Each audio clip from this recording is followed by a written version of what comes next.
Fala pessoal, tudo bem com vocês? Bom, hoje eu gostaria de mostrar as leituras que eu fiz em 2021, todas as leituras que eu escolhi a dedo aí. Eu tinha uma meta de leitura de 14 livros, eu consegui ler 10 desses 14, todos livros muito bons, eu acredito que clássicos da literatura universal. E eu queria mostrar para vocês todos esses livros, todos esses títulos. Espero que você goste, espero também que ajude aí na sua construção bibliográfica aí de livros que você quer ler. Bom, eu escolhi todos esses livros e os livros desse ano de 2022 também, porque eu estou fazendo um projeto de ler os principais livros, os livros mais famosos, né, da literatura universal, aqueles que, principalmente para a minha área de filosofia, tiveram também um peso muito grande, por serem livros muito profundos, né, a respeito de antropologia, da natureza humana, da psicologia humana. Então, parte das minhas decisões, essas leituras foram baseadas nesse objetivo em comum que eu tenho com a filosofia, ok? Bom, pessoal, sem delongas, eu vou mostrar então para vocês os livros que eu li em 2021, espero que você goste, beleza? Bom, o primeiro livro que eu li no ano passado foi o livro Recordações do Escrivão Isaías Caminha. Esse livro não é um clássico da literatura mundial, mas é um clássico da literatura brasileira, né? É um livro escrito pelo Lima Barreto, que conta a história de um homem que se tornou um escrivão e ele queria desempenhar no Rio de Janeiro uma certa vocação intelectual, mas ali ele encontra muitos desafios, muitas dificuldades, porque ele era pobre, porque ele era um descendente de escravo.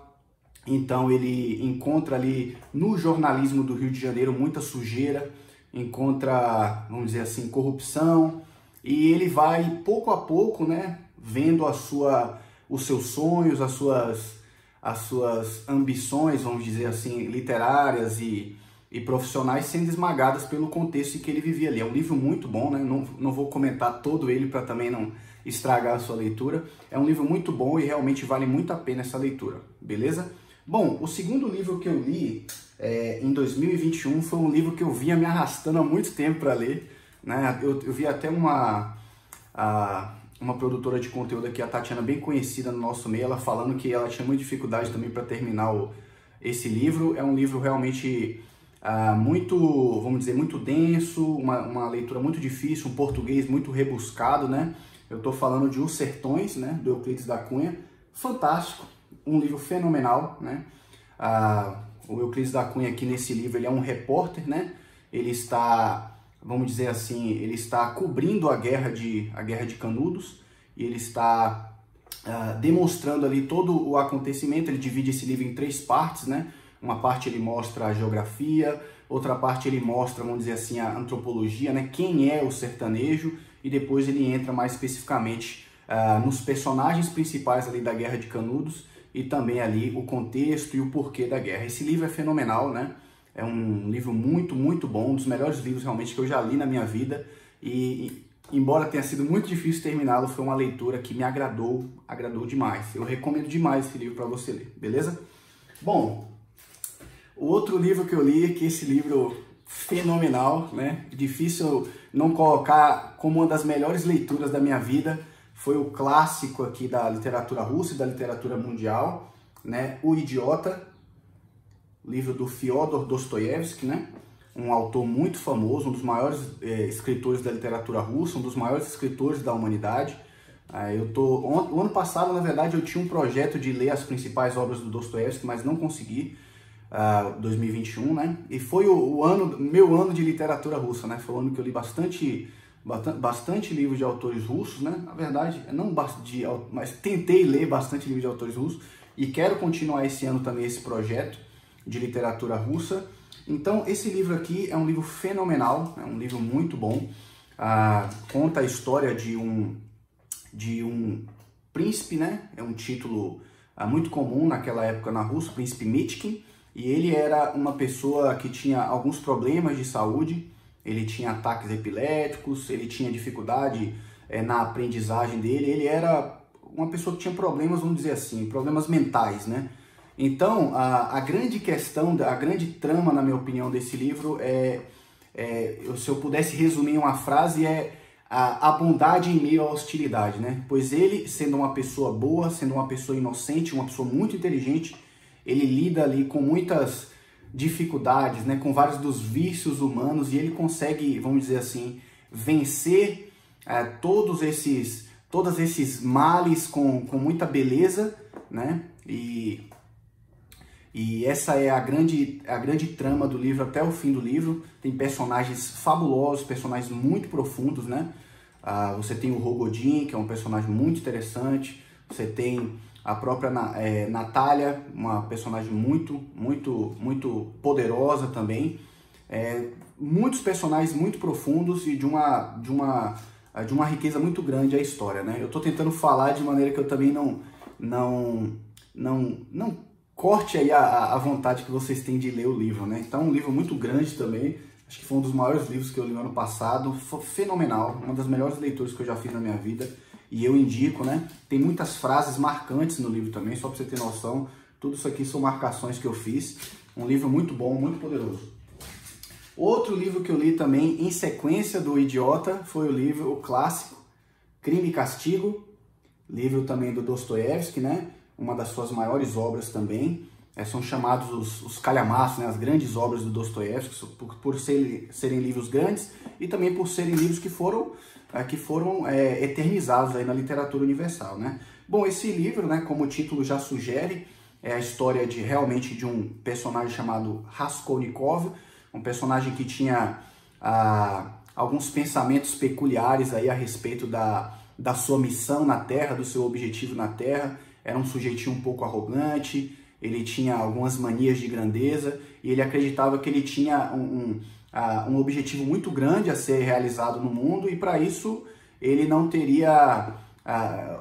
os meios não seriam importantes, né? Os meios, nesse caso, os fins justificariam os meios para ele, então ele estava disposto a qualquer coisa para realizar esse grande objetivo, né? Mas aí acontece a história do crime dele. Eu não vou dar detalhes sobre o crime, né? Mas ele comete um crime para ganhar um dinheiro ali, para realizar a sua, vamos dizer assim, o seu grande momento na Terra, mas pô, as coisas começam a dar tudo errado, porque ele não aguenta, né, as consequências psicológicas desse crime, e aí toda a trama se desenrola em torno desse processo de culpa e de redenção, vamos dizer assim, possível redenção desse personagem, né? Muitos personagens fantásticos, né? Eu destaco aqui o Razumik, um amigo muito leal do Raskolnikov, um sujeito espetacular, um sujeito de amizade prática, sabe? Aquele cara que não é muito de falar, mas na hora de ajudar, ajuda demais, né? Um outro personagem muito marcante é a personagem Sônia, né? Que é a famosa prostituta do Crime e Castigo, uma personagem fenomenal, né? Outro personagem que eu destaco aqui também é o pai da Sônia, né? Aquele alcoólatra que poucas pessoas acho que dão importância para ele ali, é o Marmeladov, né? Mas ele é um personagem fantástico, né? Quando você estiver lendo aí o Crime e Castigo, por favor, passe por ele que você vai gostar. O livro também, frases excepcionais, muita filosofia envolvida e muito conhecimento sobre o interior humano, sobre os problemas de culpa, sobre os problemas de nossos dilemas com responsabilidade. É fenomenal o livro, fenomenal. Indico vorazmente, um dos melhores livros que eu já li certamente na minha vida, ok? Um outro livro que eu li também o ano passado foi o livro Memórias de um Caçador, do Turgenev, um autor aí que alguns chamam de concorrente do Dostoiévski. Esse cara até emprestou dinheiro uma vez para o Dostoiévski, né? Em um momento difícil da vida do Dostoiévski. Para vocês que não sabem, talvez saibam, né? Dostoiévski era um cara viciado em jogo e sempre estava ou escrevendo com muita pressa para entregar o livro para pagar dívidas, né? Ou pedindo dinheiro emprestado para alguém, né? Esse foi um dos dilemas da vida. E o Turgenev, ele era um aristocrata rural, um cara que tinha bastante condição financeira, né? Ele escrevia sem muita pressão econômica, né? É considerado um dos maiores escritores da história da Rússia. A escrita técnica, né? O pessoal fala uma escrita rebuscada. É um voraz discípulo aí do Gogol, muito conhecido. Esse livro aqui é uma coletânea, né, de memórias da vida rural da Rússia, né? Muito conhecimento sobre a vida rural da Rússia, sobre os mujiks, sobre os personagens ali nessa transição de uma Rússia rural para uma Rússia de uma Rússia que via, né, o sertanejo de lá, vamos dizer assim, o homem do campo como vamos dizer, um sub-humano, né? Enquanto que o Homem da Capital era um homem diferenciado. E essa transição é muito bem mostrada aqui por ele, né? Histórias fantásticas. Tem um conto aqui que é o que eu mais gostei, que é o conto Águas de Framboesa, né? Você pode, não é o conto, né? A memória, a crônica, né? Então você pode ler que você vai se amarrar. Muito, muito, muito bom esse livro, muito bom. Fiquei também um dos melhores livros que eu já li, certamente. Bom, o outro livro que eu li, pessoal, é o livro mais moderno aqui também, né? É um clássico moderno aí, vamos dizer, que é o clássico, se bem que se a gente for colocar em termos de tempo, né? Esses caras, todos que eu citei aqui até agora, são caras da modernidade, né? São caras, pô, não são da Idade Média, não são do Renascimento, né? São daqui da nossa época, né? Mas eu falo mais recente, né? Eu não sei falar o nome desse cara, eu vou chamar ele de Chuck aqui, Palahniuk, eu não sei falar o nome dele, né? Desculpe. Livro Clube da Luta, né? Virou filme, uma leitura muito legal, gostei. Não achei assim essa coisa espetacular como as pessoas falam. Tem muitas frases sacadas muito marcantes, né? Tem o livro carrega um senso de urgência assim da vida, um certo desprezo pelo comum, pelo efêmero, uma coisa assim, pô, você precisa viver, bora, desperta, mas não foi uma coisa assim também. Confesso que não foi a melhor leitura assim que eu gostei do livro, mas não é um livro excepcional, né? Talvez você vá, pô, Ivan, como é que você não gostou? Eu gostei, mas não é assim a leitura que me apetece demais, né? Mas um livro legal, gostei. Bom, o outro livro que eu li aqui também foi um livro do Dostoiévski, né? Pô, vocês estão percebendo que eu li bastante, né? Gente, livro fenomenal. Gente Pobre, talvez você já conheça esse título. Esse foi o primeiro livro escrito pelo Dostoiévski, né? O primeiro publicado, né? Um livro muito bom. Esse livro chamou a atenção da crítica russa, né? É um livro muito bom, é um romance epistolar, né? São trocas de correspondências, né? Entre um senhor que era pobre, mas que ajudava uma mulher ainda mais pobre que ele, uma menina que era órfã, que era renegada na sociedade, que tinha sofrido muito na infância, e é uma história de amor, de generosidade em meio à miséria extrema, né? Em meio às dificuldades extremas da vida. Esse livro é fantástico, muita coisa acerca da psicologia da pobreza, né? Coisas que só quem viveu privação mesmo entende aquele sentimento, aquela disposição. É realmente um livro marcante, eu indico demais esse livro. Um livro muito bom, pequeno, né? Dá para você ler aí em uma semana. Um livro muito bom, indico demais. Outro livro, pessoal, que marca aí o momento de virada, né, literária do Dostoiévski, que daqui para frente ele vai escrever os grandes livros dele, os calhamaços, os livros grossos, os livros que se tornam os clássicos, né? É o livro Memórias do Subsolo. E, gente, esse livro é um livro muito bom, né?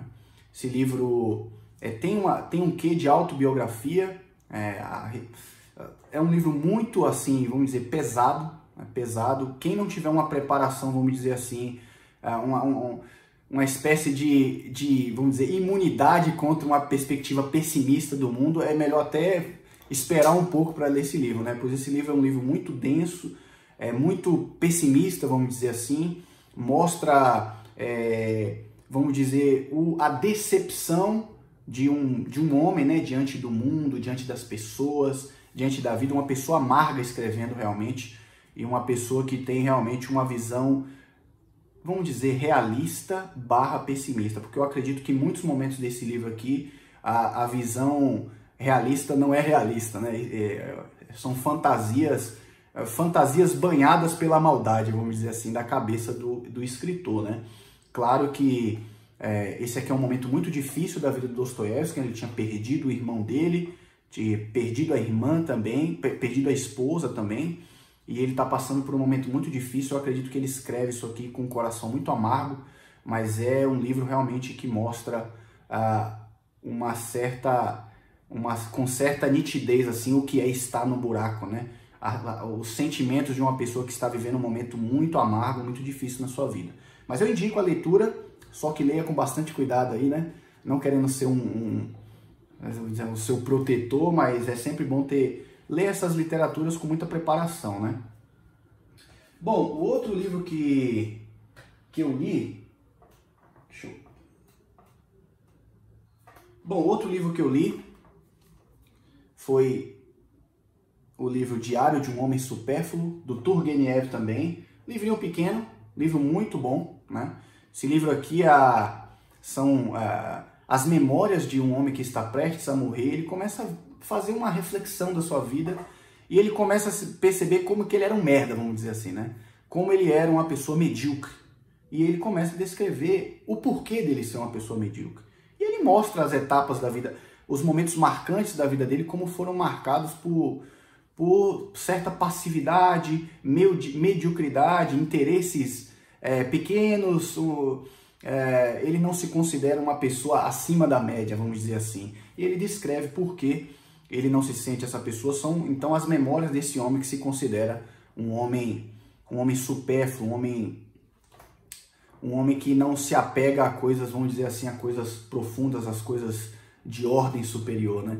Um livro muito bom também, e eu indico também para você essa leitura fenomenal, muito bem escrito, uma história muito cativante também, ok? E o último livro, pessoal, que eu queria mostrar para vocês, esse é, sem dúvidas, o melhor livro que eu li em 2021, não tenho dúvidas disso, é o livro do Honoré de Balzac, um livro que faz parte aí da comédia humana, né? É o livro Ilusões Perdidas, sem dúvidas, o melhor livro que eu li em 2021 e talvez aí um top 3 aí da minha vida em termos de leitura. É um livro também grande, né? Esse livro aqui é o segundo livro de um conjuntinho que tem no Comédia Humana. O primeiro é o Pai Goriot, o segundo é o Ilusões Perdidas e o terceiro é o que eu vou ler agora nesse ano de 2022, que é o Esplendores e Misérias das Cortesãs. Esse Ilusões Perdidas aqui é um livro que tem uma trama, vamos dizer assim, parecida até com a do primeiro livro que eu falei, do Recordações do Escrivão Isaías Caminha. O que é esse livro? Esse livro é a história de dois personagens, né? Que é o Lucien Chardon e o David Séchard. Um é um poeta, Lucien Chardon, e o David Séchard é um criador. E todo esse livro gira em torno das expectativas, né, e frustrações desses dois homens, né, diante da vocação que eles tinham e diante do contexto em que eles viviam e também da corrupção da própria vocação, principalmente do Lucien Chardon. O Lucien Chardon, ele passa por um momento de sonho, expectativas, e aí as expectativas dele começam a se misturar com os vícios da sociedade em que ele vivia. É um cara que começa agora então a desejar a mesma coisa vil que a sociedade dele deseja, ele se corrompe, e aí agora ele vende a preço muito barato, né, os dons e talentos grandiosos que ele tinha. Ele era um excelente escritor, um excelente poeta, e ele vende tudo que ele tem em troca do conforto, em troca dos prazeres que a sociedade parisiense podia oferecer para ele, e ele foi esmagado por isso, né? Cobraram um preço muito alto pelos benefícios que fizeram a ele, e essa é basicamente a história, né? É uma história muito, por isso que o título do livro é Ilusões Perdidas, né? É a história de um autor aí, vamos dizer assim, decepcionado, e eu vou ver o fim da história do Lucien Chardon agora, no Esplendores e Misérias das Cortesãs. Indico demais esse livro, muito profundo, também uma literatura realista, vamos dizer assim, né? Mostra a vida social de Paris ali na época do Balzac, muita profundidade em termos de conhecimento sobre o jornalismo, sobre a literatura, sobre como é que era o mercado publicitário, como é que era o mercado editorial ali. É um livro fantástico, fantástico, e eu indico como sendo o melhor livro que eu li em 2021, beleza? Bom, pessoal, esses são os livros que eu li em 2021, espero que você tenha gostado. Se você gostou, por favor, deixe seu like aí para ajudar a gente. E na semana que vem tem mais livro aí, eu vou mostrar minha meta de leitura de 2022, ok? Espero que você tenha gostado, um abração e até a próxima.